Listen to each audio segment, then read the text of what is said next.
Want to start using the Airbnb app for vacation rentals, but not sure how? I'm Jessica, and in this video, I'll show you how to download and install Airbnb. Note that this video will demonstrate on iPhone, but written instructions for both Android and iOS will be listed in the description box. Now let's get started. To download Airbnb, first open the App Store. Go to the Search tab. Then type in Airbnb at the top.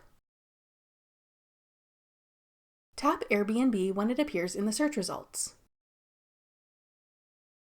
Then tap Get. If prompted, use Touch ID, Face ID, or enter your password to confirm that you want to download the app.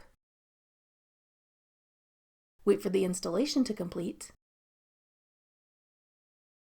Then tap Open to start using Airbnb. That's all it takes to download Airbnb. Want to try out other travel apps? Check out this tutorial next. Click the video on your screen now to watch. Thanks for watching. If you found this video helpful, we'd love it if you'd hit the like button below and subscribe to our channel. We put out great new tech tutorials like this one every day.